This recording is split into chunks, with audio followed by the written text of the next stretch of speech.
Waalaikumsalam. Okey, hari ini saya nak buat sedikit interview lah mengenai sosial budaya. Okey, soalan yang pertama, bagaimana kepelbagaian kepercayaan agama, adat resam dan budaya perlu ditangani bagi mewujudkan suasana sosial budaya serta komunikasi dalam bilik darjah bagi murid-murid tersebut. Okey, baik. Bismillahirrahmanirrahim. Assalamualaikum warahmatullahi wabarakatuh.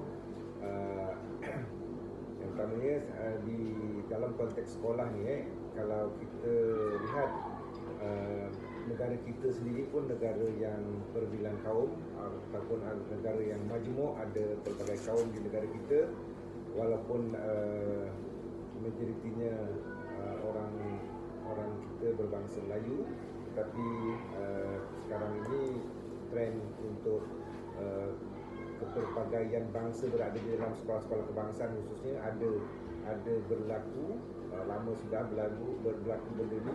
Jadi ada sekolah kebangsaan yang menerima kemasukan bangsa-bangsa lain, bangsa Cina dan India dan juga orang asli di sekolah SKD pun satu ni ada orang asli lah, bangsa ada ketika tertentuan juga bangsa Iban dan bangsa Cina berada di sekolah ini. Jadi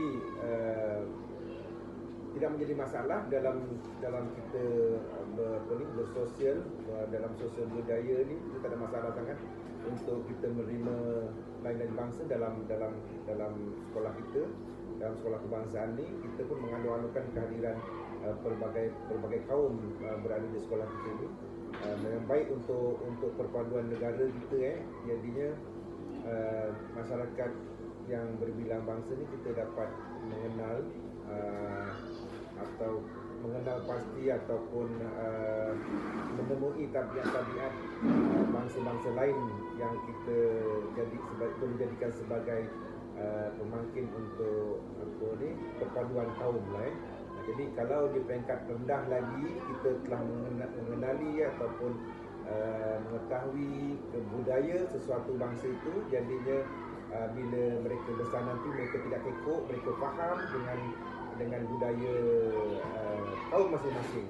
Jadinya bila benda ni dah jadi satu kebiasaan, jadi tidak timbul masalah dari peringkat bila mereka dewasa untuk menerima apa saja budaya kaum masing-masing. Jadi tidak timbul masalah.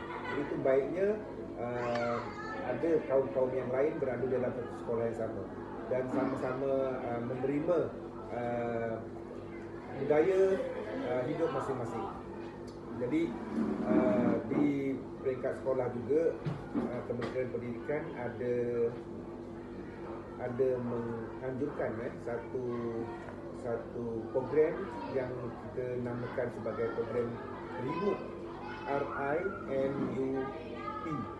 Maksudnya rancangan integrasi murid untuk perpaduan. Jadi rancangan integrasi murid untuk perpaduan ini sebenarnya program yang dianjurkan oleh kementerian di bawah dilaksanakan di sekolah, di mana jika sebuah sekolah itu ada pelbagai kaum, jadi pihak sekolah akan menganjurkan program-program yang berkaitan dengan kaum perayaan, contohnya perayaan Tahun Baru Cina. Jadi sekolah itu akan menyambut perayaan Tahun Baru Cina dan murid-murid bangsa Cina akan meraihkan, disaksikan, ditonton oleh bangsa-bangsa yang lain. Begitu jugalah. Tetapi kalau sekolah-sekolah itu tidak ada bangsa yang lain, biasanya kita akan bergabung dengan sekolah-sekolah ini, membuat kolaborasi dengan sekolah-sekolah yang berdekatan, sekolah SJKC, SJKT, Tamil ataupun Cina. Kita akan buat program tersebut dan biasanya kita saling mengunjung bila ada perayaan hari raya puasa, hari raya Aidilfitri, kita akan mengundang rakan-rakan kita di sekolah Tamil, rakan-rakan kita di sekolah Cina untuk sama-sama meraihkan program hari raya sekolah kita. Begitu jugalah nanti bila ada Tahun Baru Cina dan juga hari Nipah Bali, mereka juga akan menjemput sekolah kita. Ini baiklah untuk perpaduan, untuk perpaduan di negara kita lah sebenarnya. Okey, jawab tak saya soalan tu? Jawab. Terima kasih cikgu. Okey, seterusnya lagi satu. Sejauh mana kesan aktiviti apa yang ada untuk nak meningkatkan budaya di dalam kalangan pelajar? Oh ya, tadi saya dah sentuh juga berkaitan, saya juga telah berkaitan dengan RIMOB ya, rancangan integrasi itu kan. Memang antaranya kita tadi perayaan lah. Perayaan kita sendiri di sekolah SK Limpun ni, saya pernah terlibat dengan membawa murid-murid kita ke sekolah Tamil di dekat dengan sekolah Limpun ni SJK Tamil, siapa nama? Sri Dewi SJKT Seri Pelangi. Seri Pelangi, ya Seri Pelangi di Batu Pahat itu. Dan mereka bila ada mereka sebenarnya meraihkan hari raya Aidilfitri di sekolah mereka, walaupun kaum Melayu di sekolah mereka tak ramai, ada juga tapi tak ramai, tapi dia jemput di sekitar. Jadi dia ada buat dodol, ada buat ayam ketupat dan sebagainya. Dia jemput sekolah kita untuk sama-sama meraihkan. Jadi ini dituntut oleh anak-anak murid dan dari pelbagai lapisan, maknanya dari ada juga murid darjah 1, darjah 2 yang melihat ini. Jadi dia dah faham daripada kecil, dia dah belajar memahami budaya bangsa lain, kaum lain, agama lain. Dan bila kefahaman ini ada pada mereka, jadi mereka tidak kekok, tidak jadi masalah bila besar nanti untuk menerima pelbagai pelbagai budaya. Jadi itulah antara contoh yang sekolah kita lalui lah. Banyak lagi contoh-contoh lain. Kita boleh buat jadikan sebagai pendekatan untuk perpaduan tetapi walau bagaimanapun kita sebagai sebagai seorang yang menganut beragama Islam, kita ada batas-batas tertentu yang kita tak boleh nak ikut segala semuanya. Contohnya kalau kita dijemput untuk bersihkan kuil dan sebagainya, tu memang agak jadi, dan mereka faham benda-benda ini juga. Begitu juga kalau kita di pihak kita sendiri, kita nak suruh bangsa lain bersihkan masjid, bersihkan surau. Jadi itu menjadi garis panduan juga kepada kita untuk kita fahamkan ada benda yang boleh kita kongsi sama-sama, ada benda yang tidak boleh dikongsi lah. Itu pendapat saya lah. Okay, soalan terakhir. Sejauh mana sebenarnya kesan pelaksanaan aktiviti mesra budaya di sekolah ni? Maksudnya apa kelemahan-kelemahan yang ada? Lepas tu apa sedikit cadangan tambah baik? Oh, jadi di sekolah kita ni tak ramai murid berbangsa lain, tapi pernah ada dulu beberapa ketika ada murid Cina dan murid India di sekolah kita, dan juga orang asli, ada orang Iban juga di sekolah kita. Jadinya kelemahan dia, kita pada saya lah, kita kurang tak berapa ramai. Jadinya mereka ini banyak mengikut budaya Melayu di sekolah kita. Jadinya tak dapatlah ada silang, orang kata silang budaya itu tak dapat nak kita utarakan sangat. Jadinya kelemahan dia kat situ lah. Tapi mungkin kalau ramai murid bangsa lain, mungkin kita boleh dapat wujudkan satu bentuk perayaan, contoh-contoh yang lain lah, sambutan-sambutan yang lain. Jadinya walau bagaimanapun kita dalam hubungan antara murid, mereka tentu saja memberi maklumat kepada pelajar yang lain untuk berkongsi budaya kaum masing-masing. Jadinya secara tak langsung dalam bilik darjah dan juga di dalam sekolah, mungkin murid bangsa lain tu akan memberi input atau memberi maklumat tentang budaya mereka kepada rakan-rakan mereka dari bangsa yang lain. Jadi itu antara kelemahannya, memang kita tak dapat tak ramai, itu satu kelemahan lah. Jadi kalau kita ada satu mungkin ada sekolah-sekolah yang ramai murid bangsa lain, mungkin elok kita buka, kita cadangannya lah, cadangannya kita promosilah untuk murid daripada sekolah lain, daripada bangsa lain untuk bersekolah di sekolah kebangsaan. Jadi dengan cara itu mungkin masalah perpaduan kaum itu boleh kita atasi di peringkat awal lagi. Bukan nanti sekolah Cina dengan Cinanya, sekolah Melayu dengan Melayunya, sekolah India dengan Indianya, sampailah kita dewasa, sampailah kita di peringkat negara nanti masing-masing dengan kaum masing-masing. Jadinya ada kelemahan lah kat situ. Tapi kalau daripada kecil kita dah bergaul mesra, dah memahami budaya masing-masing, jadi dia tak menimbulkan masalah sangat. Itulah antara cabarannya. Okey, banyak lagi. Saya tahu kan sejak belajar ni struktur ekonomi keluarga. Masyarakat pun berbeza. Jadi kalau tak dalam kelas, macam mana guru beri layanan yang adil semasa sampaikan sesi PDP kepada murid yang mempunyai struktur sosial yang berbeza? Walaupun kita ada mengetahui lah biasanya guru kelas dia mengetahui tentang latar belakang murid ini, datang dari pelbagai keadaan latar belakang dia, ada yang miskin, kaya dan sebagainya, banyak lagi, macam-macam lagi ada yang daripada ibu tunggal, anak yang agak terbiar dan sebagainya. Jadi bagi guru kelas, bagi guru-guru memang kita tidak ada kita mengajar seperti biasa, kita memberi maklumat, memberi ilmu, kita tak pilih satu pun, tetapi dalam hal-hal tertentu kita memahami keadaan murid tersebut. Kadang-kadang dia, contohnya lah dia kerap tidak hadir ke sekolah,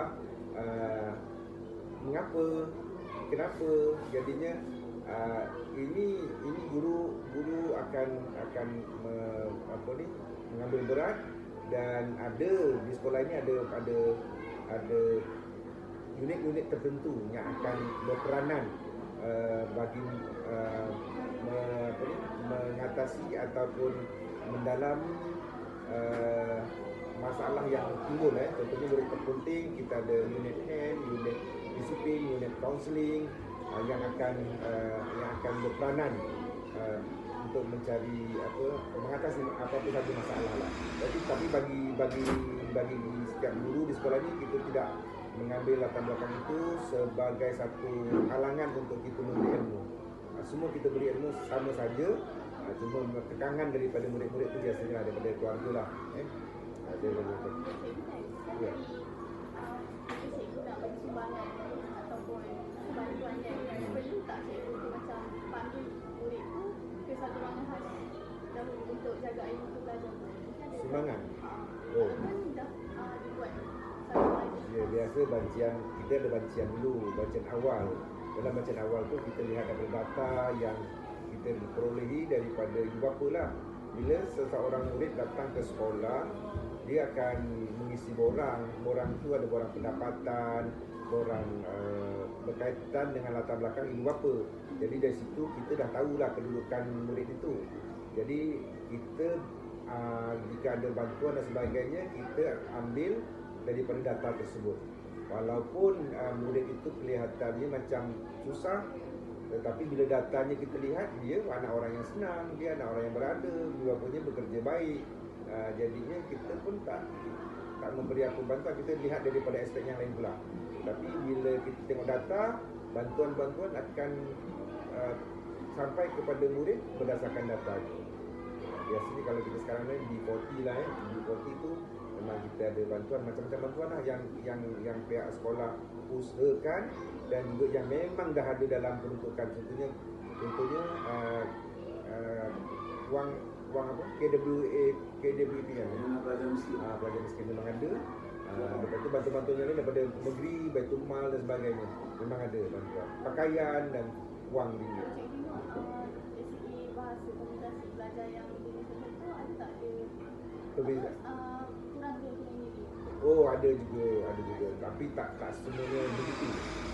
Tak semuanya begitu. Ada yang memang dia dari latar belakang yang susah, yang apa nama? Yang tadi golongan yang bawah B40 kan itu semua tu kadang-kadangnya ibu bapa mengurus dia dengan baik.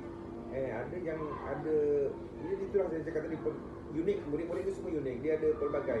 Kadang-kadang kita tak sangka dia pakaiannya sedang kemas kata dia. Rupanya dia bukan orang senang. Dia orang susah. Ibu bapanya ibu tunggal, ibu bapanya berpisah dan sebagainya.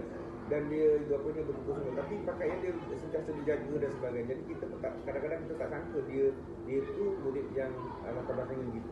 Tapi ada murid yang ibu bapanya bagus, ibu bapanya ada kerja dan apa ni baik, tapi kita tengok dia pakaian dia pun tak sempurna dan macam selalu buat tak bagi di rumah dan sebagainya. Jadi kita tak boleh nak bezakan berdasarkan pendapatan tu juga.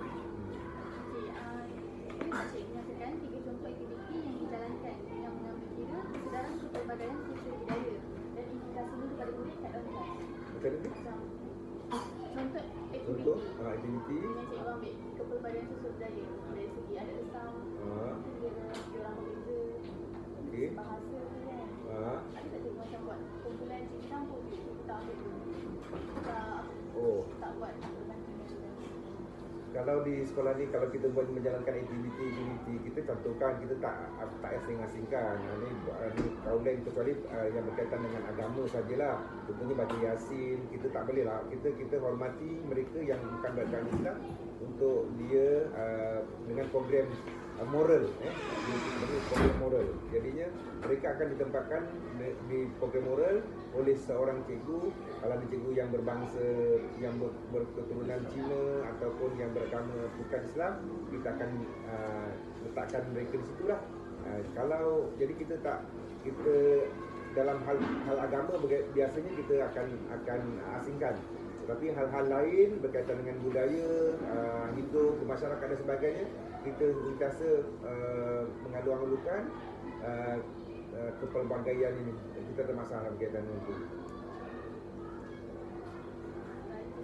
Itu saja. Ya, jadi kesimpulannya kesannya implikasi kepelbagaian sosial budaya murid yang wujud di sekolah. Apa kepentingannya kita perlu tahu kepentingan sosial budaya ni?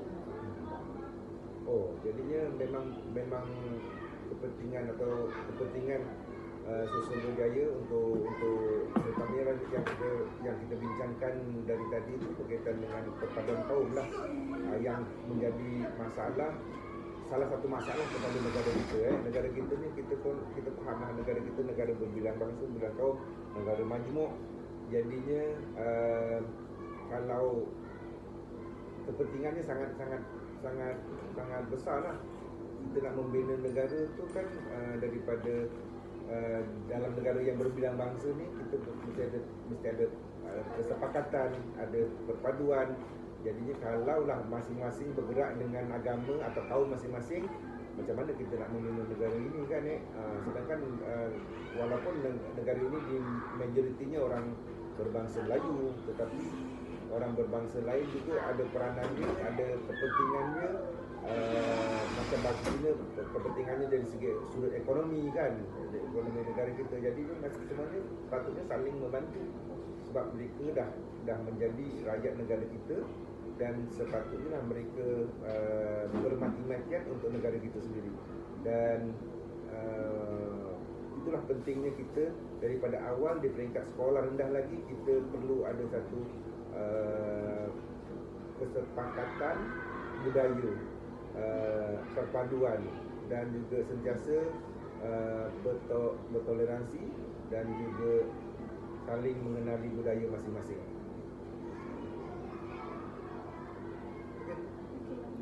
Boleh tak saya jumpa di sini? Macam kalau tak boleh cari orang lain, cari Cikgu Azmil. Cikgu Azmil dia GPKM dia lebih Okey, aku sangat terima kasih.